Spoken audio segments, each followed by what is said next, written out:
Okay. It's the pre-meeting. Good evening, everybody.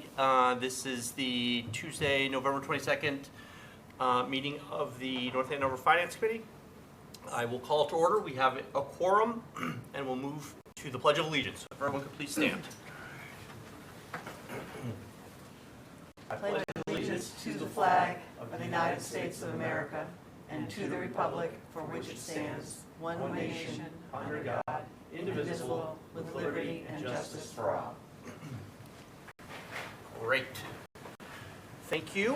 And next up on the agenda is public comment, and we have no public comment this evening.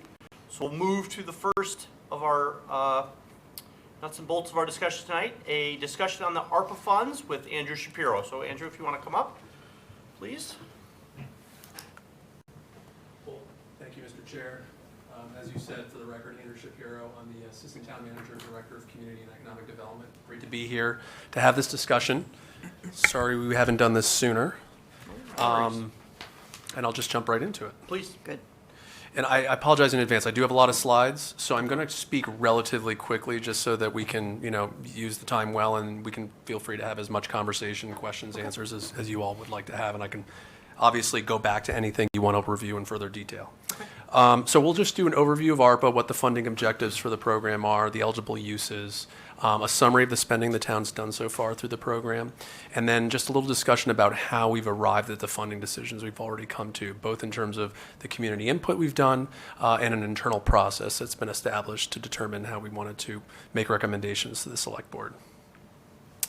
So just an overview, and for folks who already know this stuff, I apologize if this is going over territory you know very well already, but the American Rescue Plan, it was enacted in March of 2021, $350 billion for state, local, and territorial governments to respond to the COVID-19 emergency and to help reinvigorate the economy after that. North Andover was allocated a total of $9 million, $322,306. The U.S. Treasury released rules to kind of set forth how the funding needed to be obligated. And most importantly, the funds must be obligated by the end of 2024 and spent by the end of 2026. And you'll find that we're well on our way to being able to do that.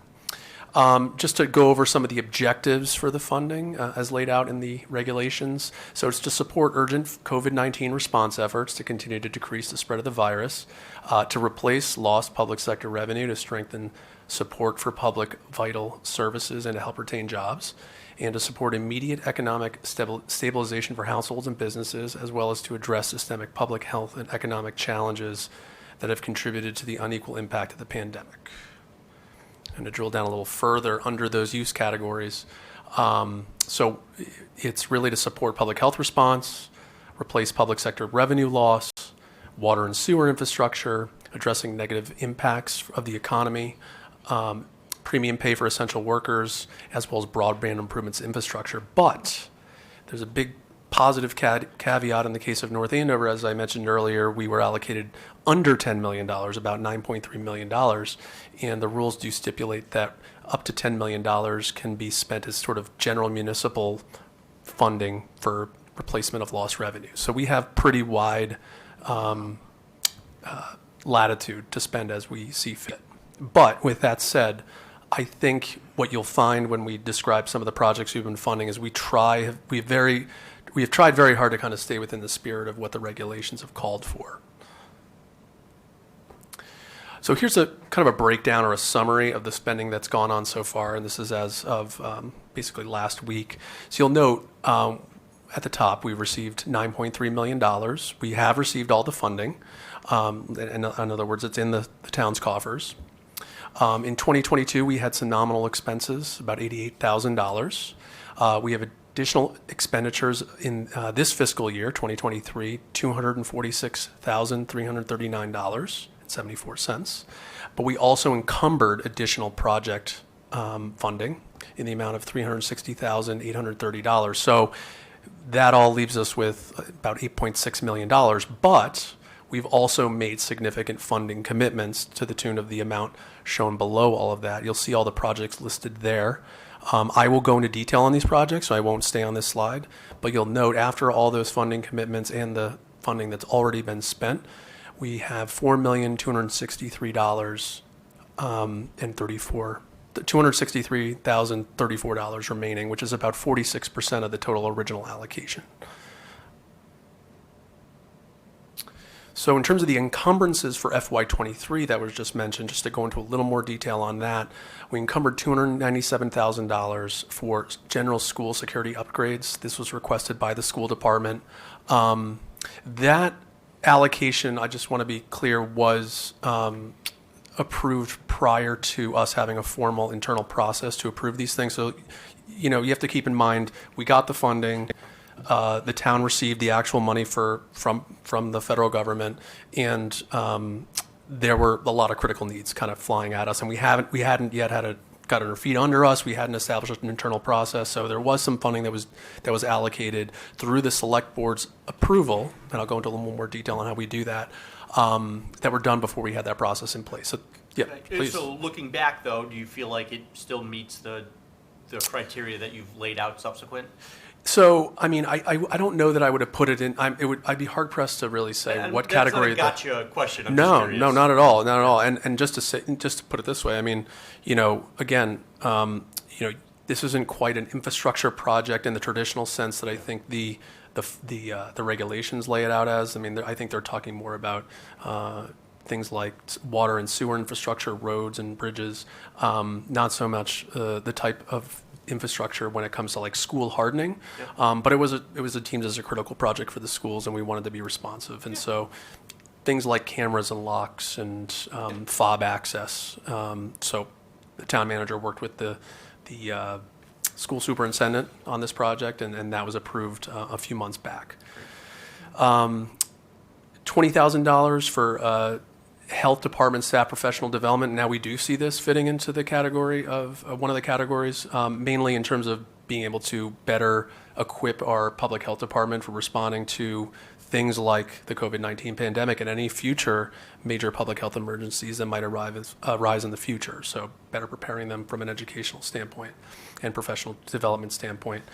And also staff enhancements, so part-time salaries. So just to give you an example, one of the part-time positions that were funded was an additional staff person within the community services department. So we have two community services individuals that sit within the police department, and they respond to all sorts of issues coming from the general public with respect to housing insecurity, substance abuse, domestic violence, mental health issues, and we saw fit to basically enhance the staff capacity, and so we brought on a part-time person to work with our full-time community services individual, Deanna Lima, and I think that's also very responsive in terms of, you know, public health and responding to sort of the critical needs in the community. So you have 1.5 positions now? Correct. Okay. Yes. Oh, I thought we had 2 full-time people, Deanna and So Crystal Clooney. Crystal. She's Yeah. not. She's full-time. She's funded Oh, she is by full-time. another grant Oh, but that is part of her, you're saying? Correct. Yeah, I apologize. Yep. Okay. Okay. So those encumbrances, again, for 2023 total, that amount right there, $360,830. All right, so this was kind of the big nut here, $3.5 million for a sewer pump improvements project, and this was brought forward by, obviously, our DPW department. They had basically gotten a large report from a third-party consultant on the condition of the town's sewer pump system. And so this is just a breakdown of all of the costs going into that $3.5 million.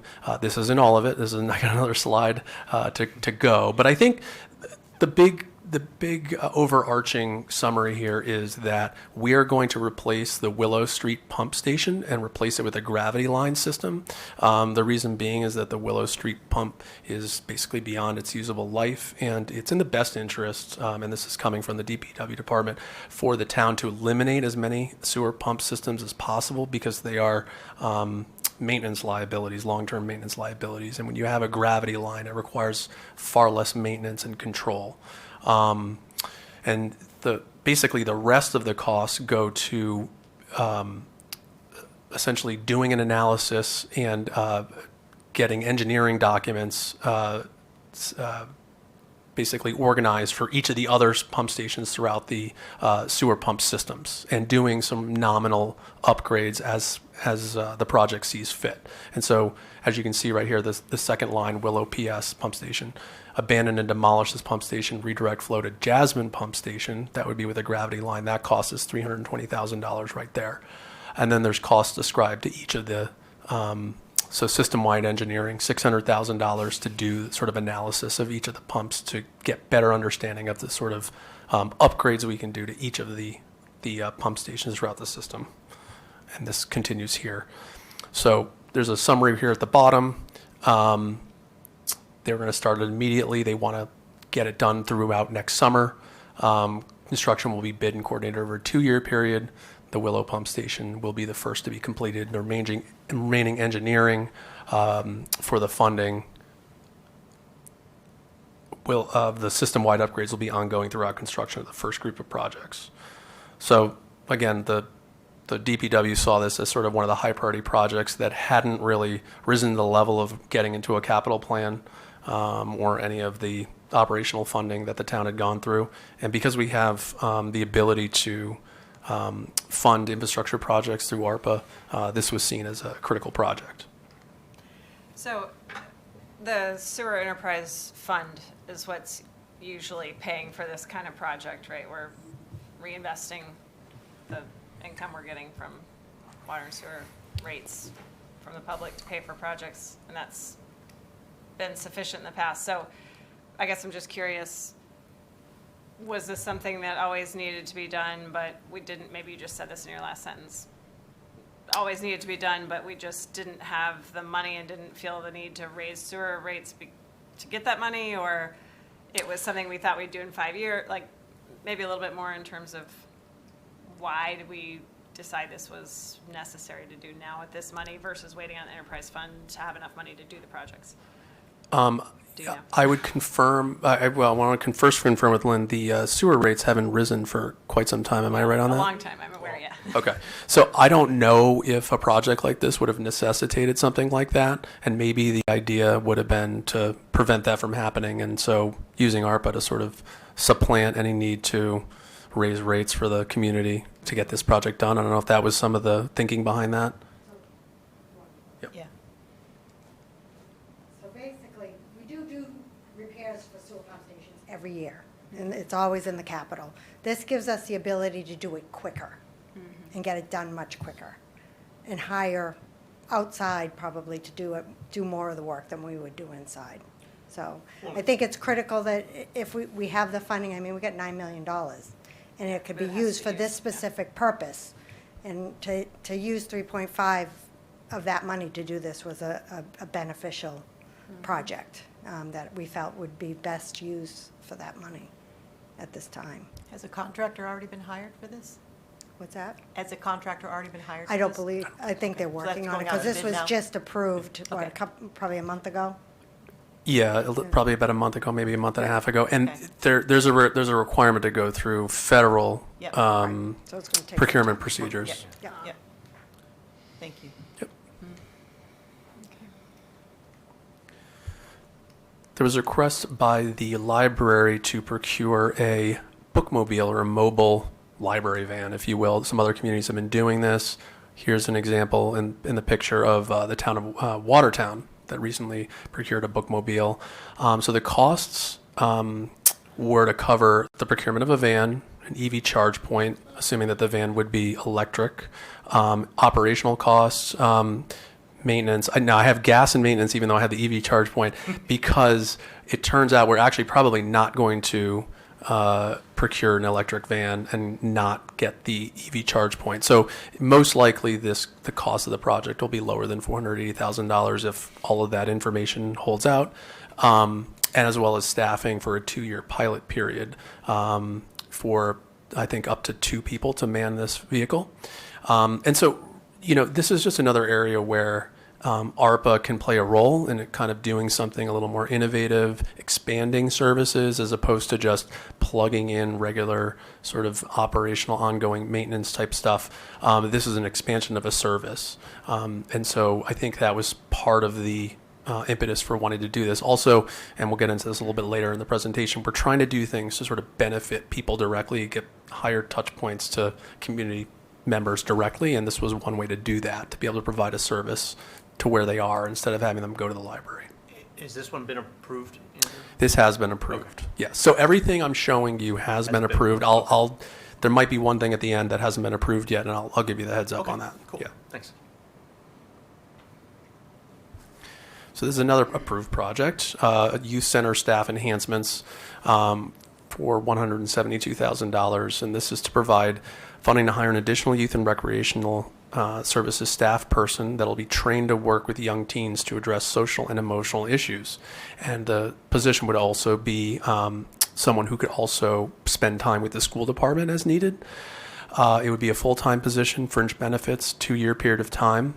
And basically, the need was conveyed to us through Rick Gorman, the Youth Services Director, and he just basically gave us information about sort of the level or the number of incidences they've been seeing with respect to their, to youth people, youth so participating in programs there, dealing with, social emotional issues. They're seeing a lot of incidents arise that staff members are having a harder time sort of dealing with or helping to assist with, and they thought having someone on hand who really had the training and was ready to deal with these things would be a benefit to the kids that come through these programs, and certainly a benefit to any kids also at the school. So anything that we can do to sort of help with sort of the mental and social emotional issues that people are going through, especially coming out of the pandemic, I think we thought would be helpful.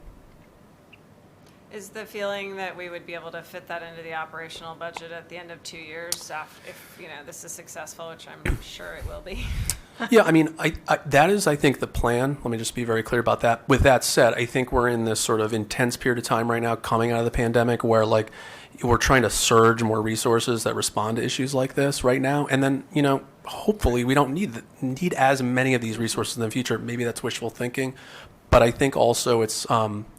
I guess it's like proof of concept in some ways, or proof of value. We want to show the value in having a position like this on staff.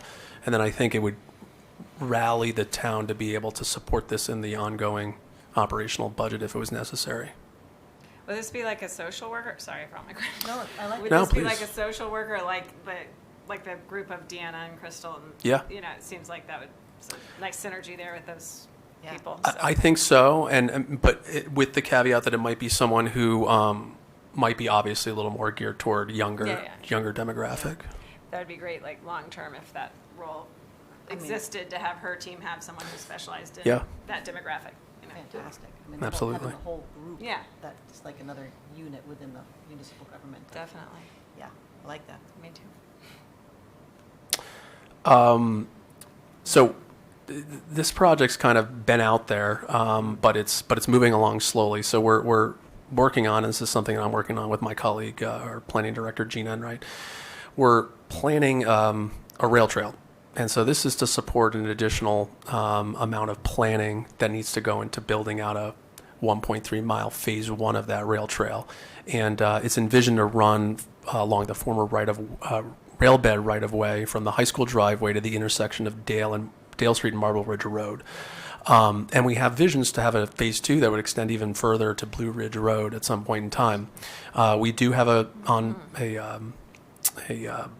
engineer on board, Stantec. And so the $25,000 here, or $26,000, was to basically fund a second phase of the first phase. So phase 1 was basically something called developing a project need form that you submit to MassDOT for their transportation improvement program.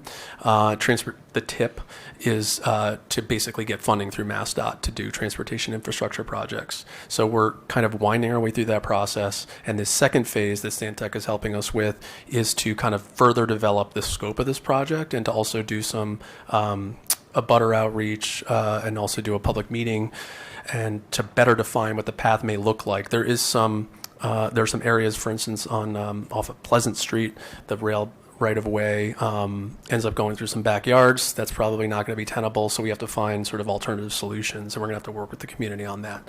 I would note we are actually not using this funding at the moment. So I'm using a separate batch of funding that's outside of the ARPA resources. So this might actually end up going back into the kitty. The reason for that is twofold. One, the project ended up costing a little bit less, around $13,000 as opposed to $25,000, $26,000.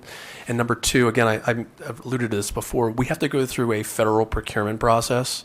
And it seemed excessive in this particular case to go through that. So we were working with Stantec and we wanted to continue to work with them, and we didn't want to have to, right. Yeah. And so for efficiency and speed and all the rest, we decided to stick with Stantec and continue along this path. Now, a later iteration of the project might require going back to ARPA and to do the whole federal procurement song and dance. But just wanted to bring this project up because it was something that was approved for funding. Does ARPA allow you to pay for administrative costs associated with the actual funding of the actual projects? Yeah, I mean, so like for instance, Like a block grant, like a community block grant? Yeah.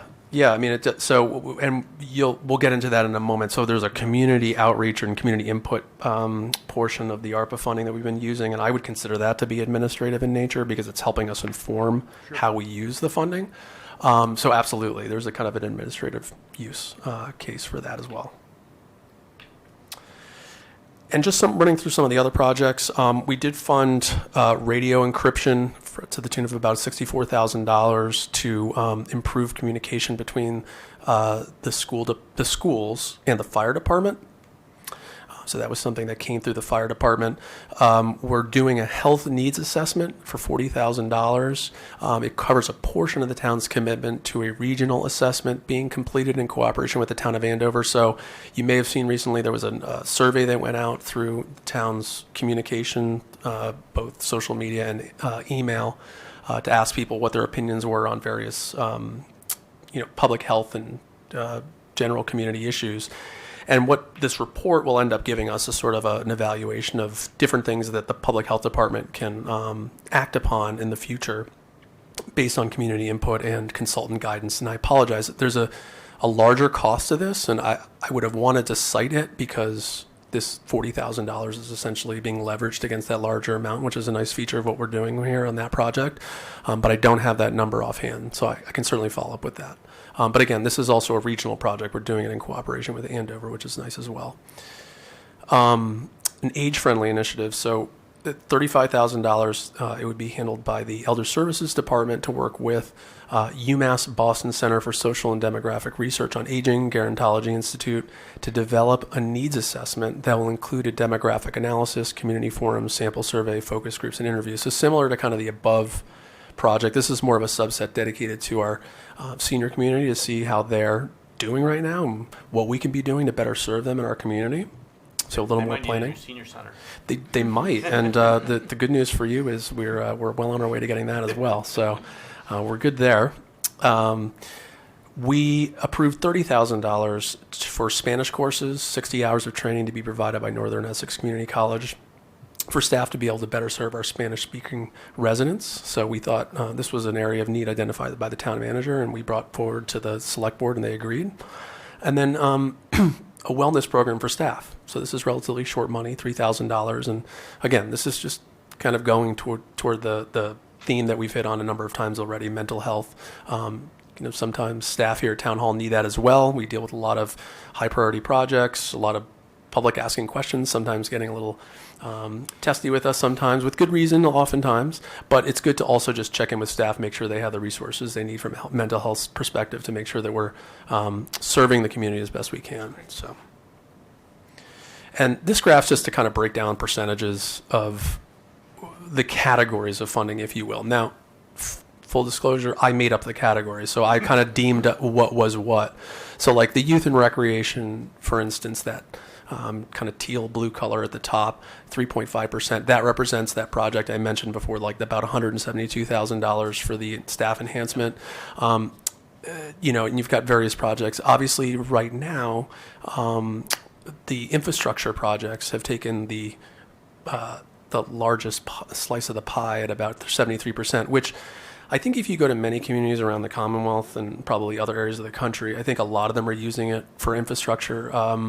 And there are some communities that are using it entirely for infrastructure. So the fact that we're, I think, taking a holistic view and trying to hit a lot of different constituencies and needs, I think speaks to sort of how we're trying to use this. But we're also not trying to be too thin with it either, because we did dedicate a lot to infrastructure.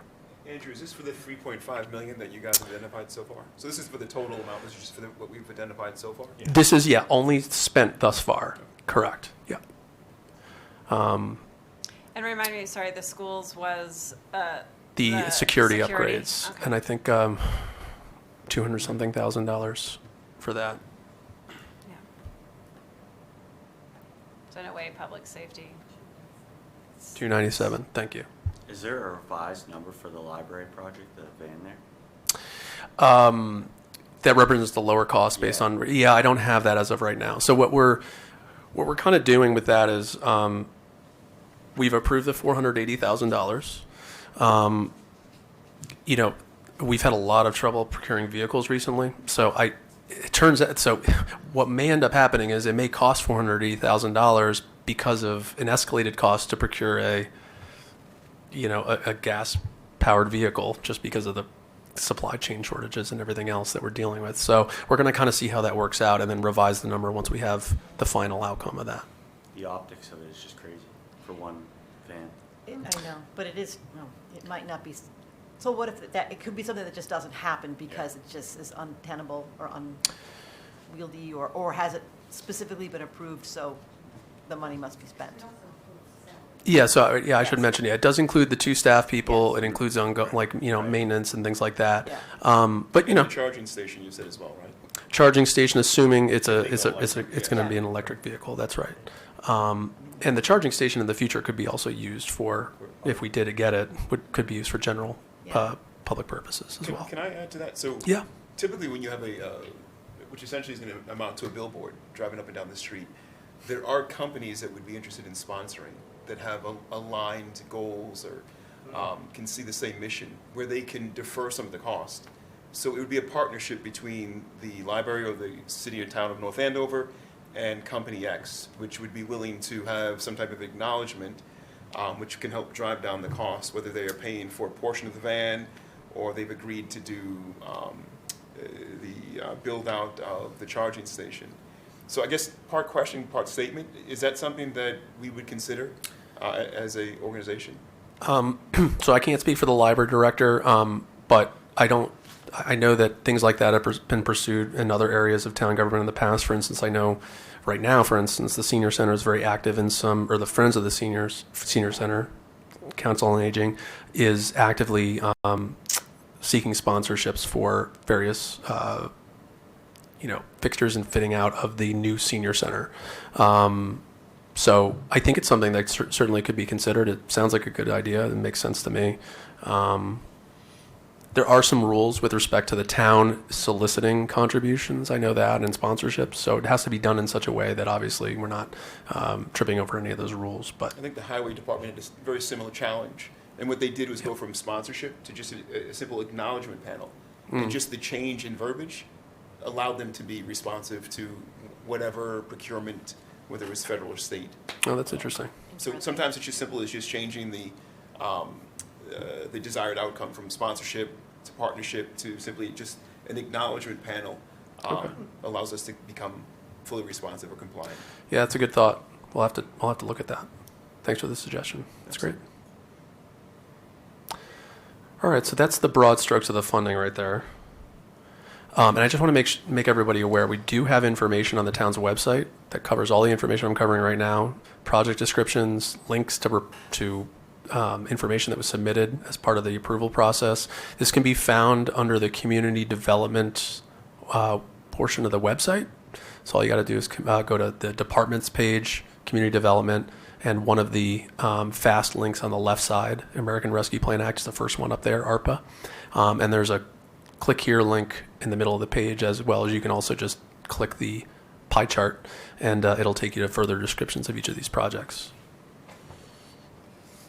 So how did we get to these decisions? Now, this is where I'm going to run through this relatively fast because I have a lot of slides here, and we may or may not need to spend a lot of time on this. But we did do a survey. We engaged a company called POLCO that did a sample between November 17th and December 29th of 2021. Postcards went to 4,000 households. Printed surveys were made available at Town Hall, and we got approximately 325 responses. And the surveys were also available in English and Spanish. We had an open participation survey, basically just a link on the town website and disseminated through social media and email. 82 surveys were completed there. Business surveys were also conducted. Postcards were sent out to all businesses in North Andover that were registered through the town clerk's office. We had an open participation method there as well. 58 surveys in that particular case were completed.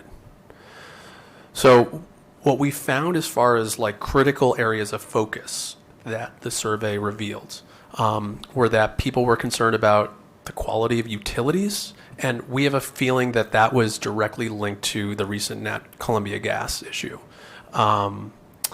So it would be interesting to see when we do another survey if that's still a high priority or an area of concern for people in the community. People were also concerned about education, arts, and culture, as well as inclusivity. And businesses. They were mostly, again, concerned with utilities and inclusivity. Interestingly enough, it crossed very much over the same areas as residents.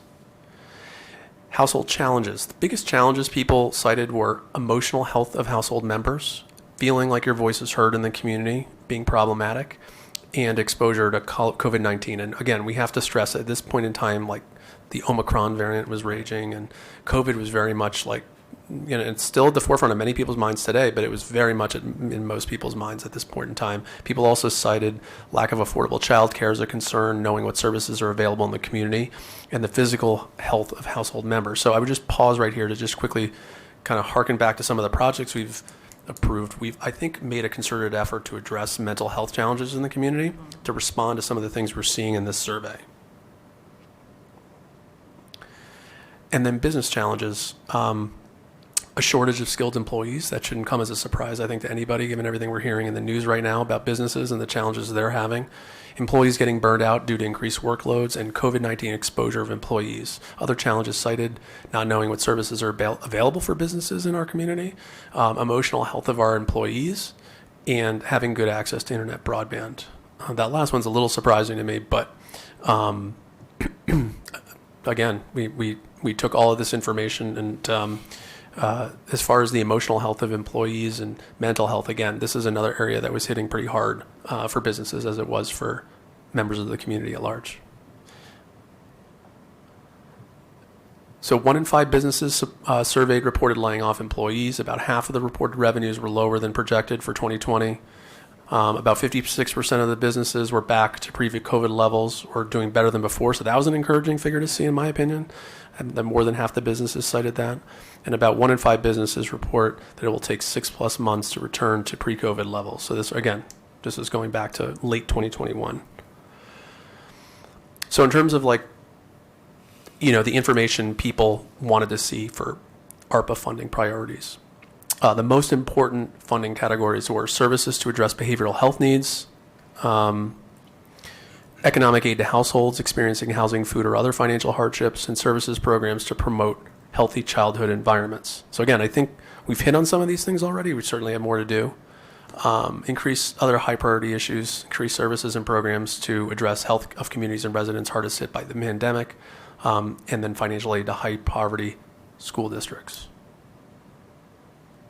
And then for businesses, economic aid and assistance to small businesses and nonprofits experiencing financial hardships, economic aid to households experiencing housing, food, or other financial hardships, increased services and programs to address the health of communities and residents hit hardest by the pandemic. And other issues that businesses cited were promoting healthy childhood environments, services to address behavioral health care needs, and investments in broadband and infrastructure. I just want to take a pause for a minute, because you probably haven't seen too much in terms of our ARPA spending going to businesses, and I just want to address that for a minute, because I head up the economic development efforts of the town, so I think it's important for me to address this. During the pandemic, we issued about $500,000 in direct aid to businesses. That's the town. That's not the state. That's not the federal government. That's the town. I'd be hard-pressed to find another town that did that much direct aid a town of our size or equivalent capacity to do that much direct aid to small businesses. Now, we did that in the form of direct grants for things like mortgage assistance, rent assistance, and just general capital needs like paying employees and paying utilities and things like that. We had 2 grant cycles, and then we also did other ancillary assistance to small businesses. We worked directly with small businesses to get them in a pipeline to receive PPP funds. We also provided a direct pipeline to free technical assistance through organizations like Mill Cities Community Investments that's based in Lawrence. Thank you. We also helped get PPE to small businesses, free PPE like masks and hand sanitizer at a time when those things were necessary for businesses to remain open. And then the third thing I'll mention is we addressed food insecurity. We had various rounds of funding that we secured to do a program where we distributed over 6,000 meals to food insecure individuals and families in North Andover through a program that paid 3 restaurants in town to prepare those meals, and we distributed it through the Merrimack Valley YMCA. So this was a huge partnership. That was a triple bottom line effort where we got businesses involved to help support their bottom line, help employees of those businesses, and obviously do the all-important work of feeding families and children.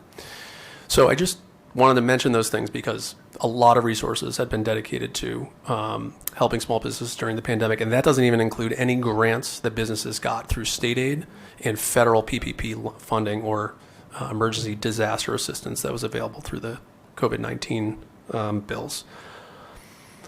So we are going to continue the community input process. We're about to renew our contract with that company, POLCO. It's going to cost another $13,500 to execute that contract.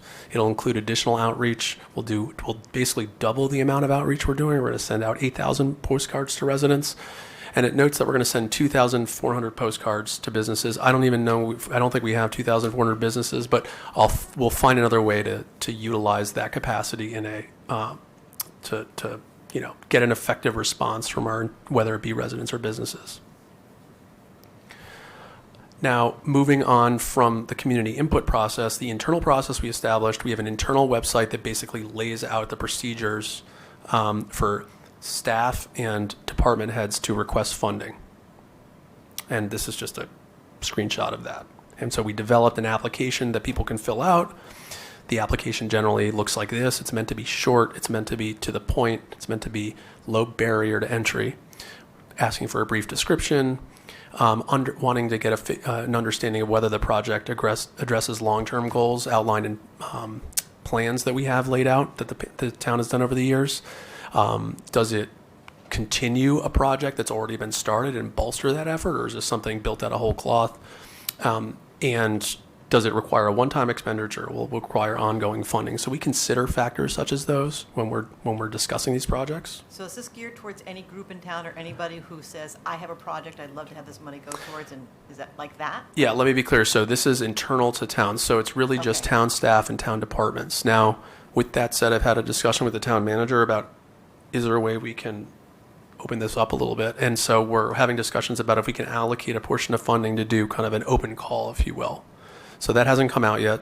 Those details have to be determined, and then it would be subject to the procedures I'll lay out in a minute, which is also select board approval. Yeah, but Yeah. I mean, I could see it like on the website in a very similar fashion to Yeah. have I would say, well, it doesn't really matter, but there must be organizations in town who could say like, hey, maybe we can fill in the blank for our organization through these funds. Absolutely. Okay. Yeah. The other thing, I would have to confirm that we could utilize ARPA funding to allocate to outside entities. I'm pretty sure you can, but I'd want to Well, confirm that. let's put it this way, there's a lot of entities within town that are actually under the umbrella of the municipality, like within the schools. I mean, like the football team. I mean, and that's Yes. very, very basic, and also, just because you have the form and people can submit doesn't mean it's going to come true. It would all have to go through the process that you have of evaluating. But at least you would have an idea of need and go from there. Very true. Very true. So yeah, like to your point, we do want to think a little bit beyond just the confines of town departments and staff and department heads. We think there's probably a broader need, and it's another way of getting public feedback on sort of the types of projects people are looking to see come to fruition, so, or to be supported. So that would make sense. I could say that. Well, and what if, I mean, I'm just thinking, like, I was, when I saw infrastructure, I was thinking the first thing that I guessed would have come up would have been something about cellular infrastructure, because I feel like so many people are commenting all the time on social media that their phones don't work anywhere, and like when you're driving around the rotary, your phone doesn't work. That's true. That's a bit of a cranky issue. I know, lots of people are cranky about it. So, so that's something someone might submit there. It's not their project. They just might submit it as a thing like, hey, can you consider this? Like, could we do something to help improve that infrastructure in the town? I would have thought a lot of people would say roads. Right? Yeah, well, that too, yes. And there's also plenty, I think, so I don't disagree with anything you said, but there are certainly opportunities where they could come to the select board and make those suggestions, or this committee, or any other. I guess the point was just, is there a way for people to give their ideas or feedback without saying, I have a project, because I don't have a project, but I have ideas. Not No, but sincerely, I guess that's the I think I first would part for the 100%, survey. yeah, I would absolutely agree with this. Like, what is another vehicle? I mean, the survey's obviously fantastic, but if there was a place like, oh, I didn't get the survey, I didn't get the card, or did you know, because social media does that, did you know? And there's a portal you can go to say, like, I think you should spend all your money in the farmer's market. Yeah, no, I think that's excellent feedback, and to your point, the survey only goes so far, right? It's really you're answering the questions that are available to you, but there's no like short answer Right. where you can fill in the specifics of a project you're looking to see funded or an idea that you're looking to see funded. So we could certainly put up a portal or a short answer form that someone could fill out Yeah. to make those suggestions. Just to So I make think that's good suggestions. feedback. But I mean, it's Yeah. also on the town, right? 4,000 postcards went out, 325 were sent back. Yeah, right, That's exactly. pathetic. It's tough to get people to respond, and it's just another way. Right. To maybe Right. have more people to wake up and say, like, we could get, Right. any group, Yeah. and I say that, The farmer's the farmer's market, I know. Yeah. But it's just like, oh, how could we get more, this is available, and who knew? And, the answer might be no, but that's okay. If you don't ask, you just don't know. No, that's good. That's good feedback. Thank you. This is all actually very exciting, I think. So, It seems we have a deadline for spending. when those project applications get submitted, I sit down with the town manager, the deputy town manager, the assistant town manager, director of operations, Lori Burzlaff, and the finance director, Lynn, to discuss these things. And once we've sort of batted it around, sometimes it takes one meeting. It's a very easy process to sort of wind through what the project application is and whether or not it's worthy of funding. Sometimes we'll have to go back to the applicant, ask them to refine their application a little bit, have a discussion about it. And just so you know, we haven't just been receiving applications and improving them willy-nilly. There have been applications that have come in that we've said, this is something that would be more appropriately funded through the traditional budget process, a capital item or through the operational funding. You can request it, and the town can put it through a traditional funding process. You all, as the finance committee, would see that information come through, and the town could vote on that. But there are other projects that are kind of a little bit, I guess, aspirational and maybe need to be done in a quicker fashion, and that's where ARPA is coming in right now. And so we make a recommendation to the select board. They have to approve the request for it to be able to proceed. And then, as I mentioned before, whoever's managing the project, whether it be a department head or a staff member, they have to follow all the federal procedures that are laid out in the regulations. Andrew, a quick question. Yeah. Does this discuss, so I understand the portal piece where people can then submit their projects. Yep. Does this conversation also happen in a cabinet level? Are these generally brought up at a cabinet level position in which they're all discussed, and then from a town-wide perspective, there's a determination that's made on?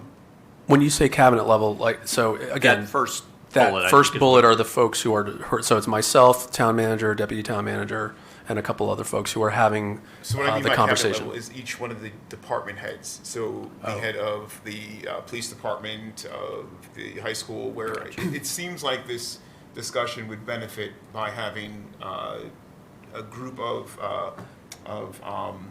folks in the room who would then be able to have a larger discussion about all of the different projects that are coming up, and then allow them to prioritize from there. All the stakeholders would be in a room having this discussion. Yes. That's how I see it in my mind. I don't know if that's the internal process, but No, it's not the internal process as of now. I'm not saying it shouldn't be that way, but that hasn't unfolded that way. It's been more, and something to keep in mind.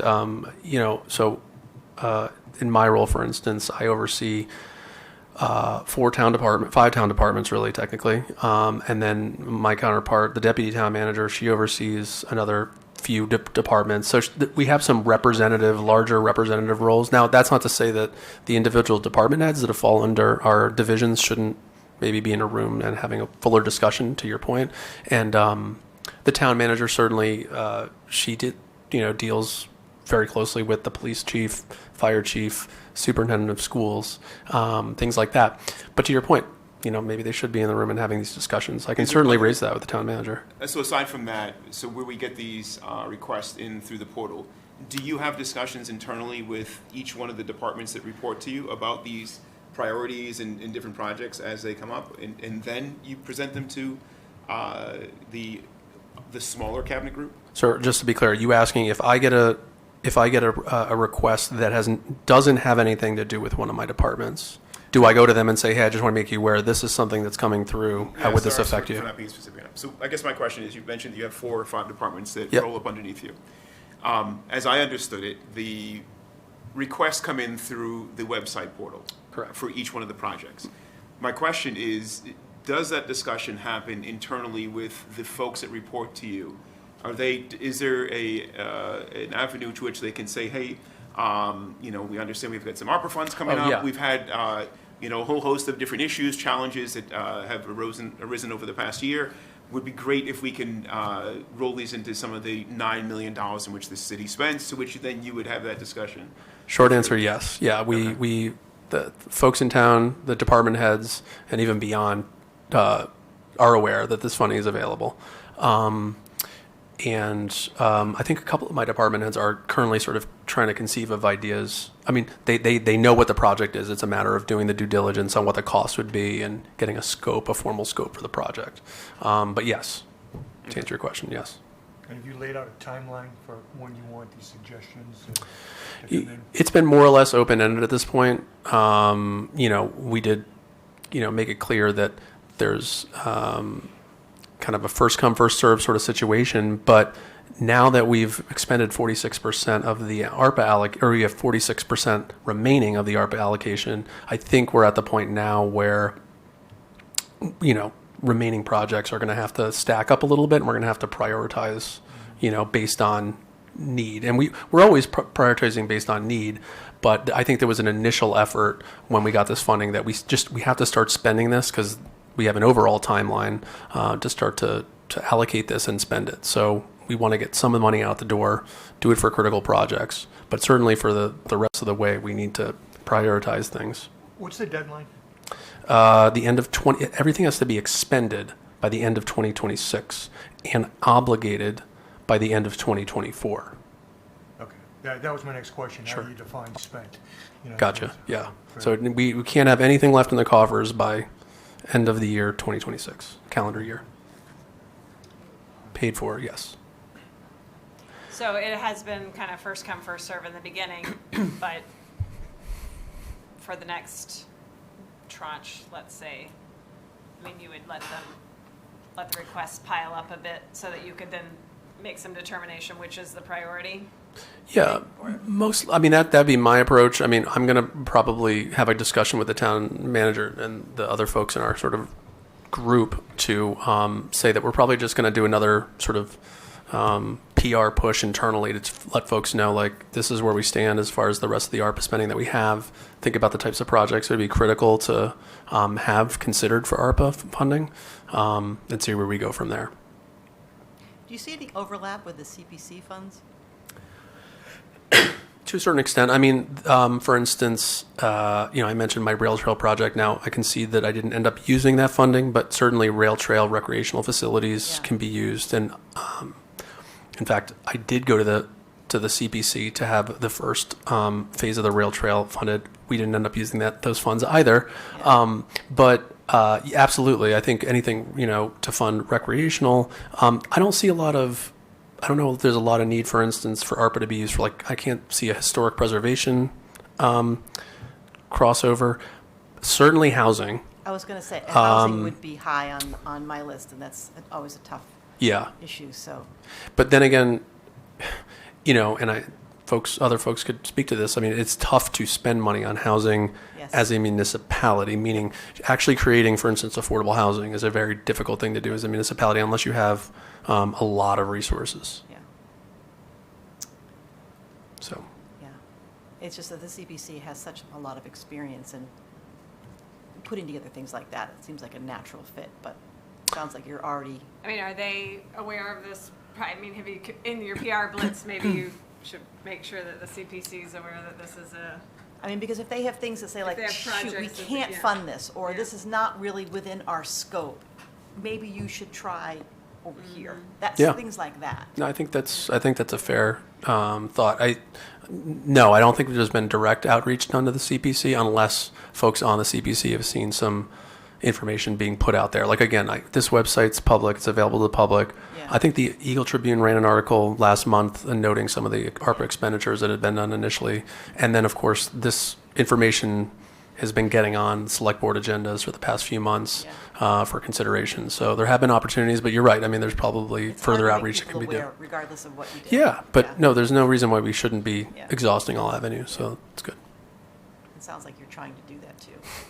I mean, in terms of the departments, obviously are getting that information and are aware of it, like the other committees that serve the town, like I'm just thinking of the cultural committee or the festival committee that does the summer fitness series, for Right. example, the fitness might, Yep. just like extending it to those groups who Yep. might also have ideas would be worthwhile. There's no question. I mean, we want to make sure people are aware of this, but also we want to make people aware of how the ARPA funding is being spent. And it's also going to figure largely into the next round of community input that we're going to try to get a sense for people, to lay out what we've done and say to people, okay, what do you think of what we've done? Should we be focusing on other areas more than the areas we've started to focus on? Get some feedback based on what we've already done. And I'll just quickly go over this slide. It's just kind of giving you a preview of what's next. We do have a proposal that we're going to be putting forward very shortly for $450,000 for basically utility bill relief, electric bills, utilities. I think everybody knows that utility costs have gone up significantly, and we did have a little bit of an issue earlier with respect to our supplier costs through our municipal aggregation program, but I think we're on better footing with respect to that right now. So this $450,000 would support a total of 650 low-income residents that have been identified through National Grid, and that number actually may be higher. We're working on National Grid to sort of triangulate that number, and it would enable them to get $100 off their utility bill for 3 consecutive months, up to $100 off for 3 consecutive months.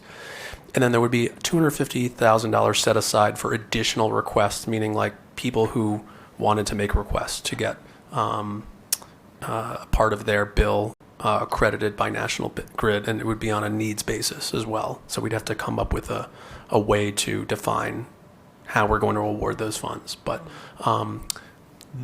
this is a very clean program because we can get the money directly to National Grid, and National Grid can credit those users. So it's not like we have to send reimbursement checks to 650 people. We just have to go to one entity, just National Grid. And that's it. Okay. Any additional questions? Do you know what the infrastructure backlog is? A lot of communities around here have tens of millions of dollars in need of infrastructure improvement, especially water and sewer, but beyond that even. My good friend and colleague Jim Stanford's going to be very mad at me for saying this, but I think I'm sure they would be happy to go over that with you. I don't have a sense myself, but just at a very, very high level, we had some funding come as a result of the Columbia gas disaster to repave roads and rebuild sidewalks. And so I know they are utilizing that funding, but it's also a matter of time and effort, having the manpower to do all that paving. So I think they're working on that, and then they're doing the regular sort of Chapter 90 roads and streets and sidewalks funding. But no, I don't really have a sense of what the larger backlog or sort of the larger challenge or map of projects that they have. We had a conversation earlier today about capital funding. I know they're going to be embarking on replacing several culverts in town. That's another issue that they're contending with. There's some culverts in need of repair and replacement. So those are some of the challenges. Good idea. We should have them in and talk about it. Yeah, I mean, it wouldn't surprise me if I mean, for me, I was astounded when the DPW director told me that we had a $20 million problem with infrastructure, and, you know, 100-year-old pipes are not unusual in this part of the country. I mean, just, so, I would be surprised if North Andover if we were any different. Right. So, Good. All right. Thank you, Andrew. Really Yep. appreciate it. That was a good, Yeah. thorough explanation. All right. Well, thank you, and thank you for all your thoughts and feedback as well. I really appreciate it. So, Okay. thank you. Great. Thanks. thanks. All right. The next thing on our agenda is the approval of minutes. We have 4 sets of minutes. Happy holidays. Happy Thanksgiving, guys. They are in your packet. I know we've had at least some corrections for, I think it was July 25th, 13th. April 13th. April 13th. Sorry, April 13th minutes that are now reflected in your packet. So, has everybody looked at those?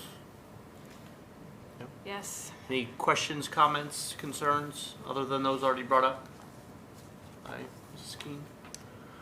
No? Okay, could I have a motion then, please? I will move approval of the minutes from, sorry, now I don't have it in front of me. Oh, April 6th, April 13th, July 25th, and September 26th. Great, and do we have a second? Second. All those in favor, please say aye. Aye. I mean, we can only vote on that. Yeah, you can, yeah, that's a good point. So you guys can only vote on September 26th. Right. So then let's do 2 separate sorry. motions. So, Okay. no, that's a very good point, Ken. So let's do, could we have a motion? I will amend my motion to approve the minutes from April 6th, April 13th, and July 25th meeting. Okay. Great, thank you, and would we have a second? Yes, second. Second, okay, so then, those who were in attendance and are eligible to vote, all those in favor, please say aye. Aye. Any opposed? Nope, okay, so then we have a second. Anybody could make an amendment on the September 26th minutes? I will move approval of the minutes Do from. we have a second? Sorry, September 26th. Yeah, I'll give you a second. Ken, all right. All those in favor? Aye. Aye. Any opposed? Okay, the ayes have it, and all of the minutes are approved. So the next item on our agenda is a review of the Finance Committee policies and rules of procedures.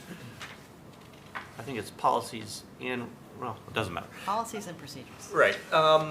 So I think everybody's had a chance to look at this for a few months now. Yeah. Are there any additional changes? Okay. Seeing none, do we have a motion for that, please? I'll make a motion that we approve the Finance Committee policies and rules of procedures. And a second? Second. Thank you, Dustin. All those in favor, please say aye. Aye. All those opposed? The ayes have it, and we now have an approved policies and procedures document. Finally. It took a And, while. right. That was wild. And the last thing on our agenda is adjournment, so I would look for I move that we adjourn. and a second. Second. All those in favor? Aye. We are adjourned at 8:12. Thank you, everybody. Thank you. See?